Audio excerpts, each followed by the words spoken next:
Our next story is The Berenstain Bears, Night to Remember by Stan and Jan Berenstain. It was a sunny day in bear country. Brother Bear was riding his skateboard and Sister and her butterfly friend were jumping rope when they noticed a new sign on the shagbark hickory bulletin board. Help wanted at archaeological digs, Brother read aloud. Apply to Professor Actual Factual. Archaea who? Asked Sister. It has to do with digging up stuff to find out what happened in olden times, explained Brother.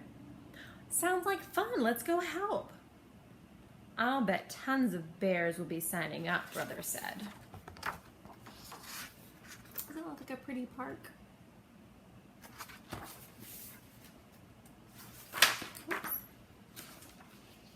But the only bear in front of the Berenstain institution was Actual Factual.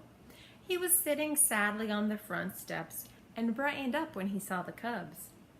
Ah, Brother and Sister Bear. Hardly any visitors come to the museum these days, but I should have known I could count on you, he said.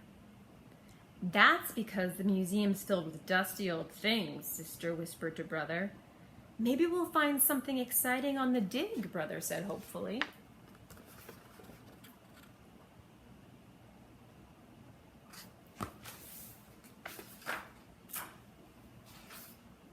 The professor and the cubs got into the Actual Factual mobile and drove across the countryside to the archaeological site. Then, Actual Factual handed out shovels, picks, and sieves. Just remember, there's no such thing as luck in archaeology, he said, beginning to dig in the soil. Sometimes you have to dig for years before you find anything. Sister lifted up her first shovel full of dirt. Look, here's something, she shouted.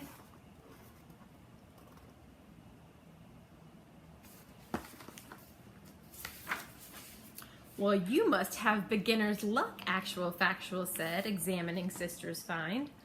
My goodness, you found a real suit of armor, the kind worn by a medieval knight. Complete with battle axe and chains, Brother said. This indeed is a day to remember, Actual Factual said happily. Don't you mean a night to remember? Sister asked, giggling. Wait. There's something written on the axe blade, Actual Factual said. He looked at it carefully under his magnifying glass. Tongue of a toad, eye of a newt. He who disturbs this armored suit shall shiver and shake, and what is worse, shall suffer a medieval curse. Sister looked scared, while Brother tried to look brave. Nonsense, the professor said. There's no such thing as a curse. Let's set up this night in the old tower of the museum.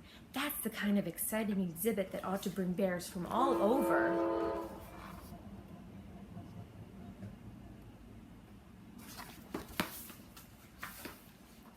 Actual Factual put up a sign announcing the new exhibit in front of the Berenstain Institute. Then he and the cubs dragged the clanking armor up the steep stairs to the tower room. I'll bet nobody's been up here for years, said Sister. Nobody except big old spiders and bats, Brother said. Actual Factual turned on the light. Let's put this armor together, he said. Sister connected the arm pieces to the hand pieces. Brother connected the shoulders to the body. And Actual Factual connected the head to the neck. Now we really have a night to remember, he said.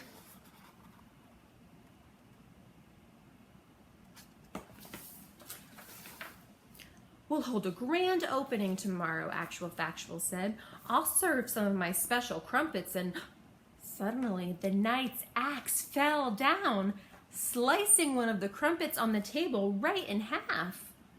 I thought I saw the gauntlet move, Brother said, and I saw eyes in the visor, said Sister. Oh, it was simply an accident, Actual Factual said firmly. Time to go home now. I'll see you here tomorrow, bright and early. That night, Actual Factual woke to the sound of heavy metal footsteps in the tower room above his apartment in the museum. Then he heard a noise that sounded like clanking chains. Clang, clang, bang. I'd better go see what's up, he muttered, and climbed out of bed. Axe fell.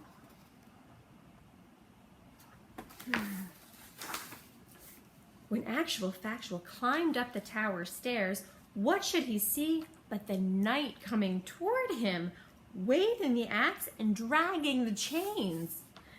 "Yahoo!" screamed the frightened professor, and he raced down the steps, ran out of the museum, and shrieked off into the night, muttering, "I must cancel the exhibit."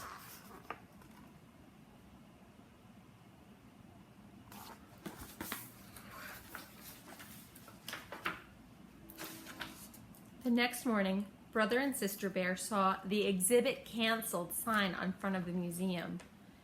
"It doesn't make any sense," Sister said. "Yes, it does," said Actual Factual, popping out from behind the sign. "The curse has come true. The knight is alive. The exhibit's not safe for visitors." "I think we should investigate this," Brother said. "Come on." The cubs and the professor tiptoed up the stairs to the tower room. The knight's chain was lying on the floor. Brother and sister each hooked up an end to a nail on the wall. "Now for my plan. Start teasing him," Brother whispered. "Hey, over here, you old rust bucket," he called to the knight. Sister stuck out her tongue and made faces at the suit of armor.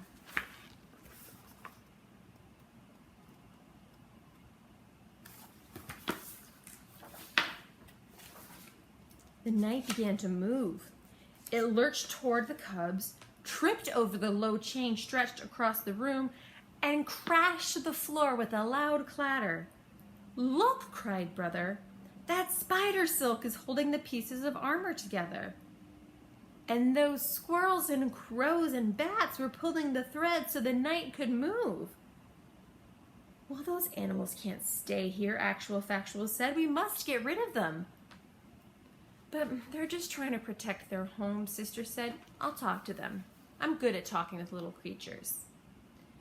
After a few minutes of chatter, Sister turned to Actual Factual. "The insects and animals can stay and make the night perform for the museum's visitors. It'll be a sensation." "Oh my, that sounds wonderful," Actual Factual said. "I'd better change that canceled sign right away."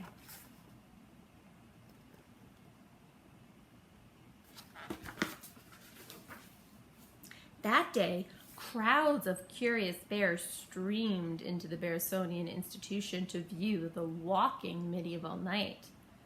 "That certainly is a night to remember," one of the bears remarked to Actual Factual. "That's right, madam," the professor agreed, "but last night was pretty exciting too." And he gave Brother and Sister a big wink.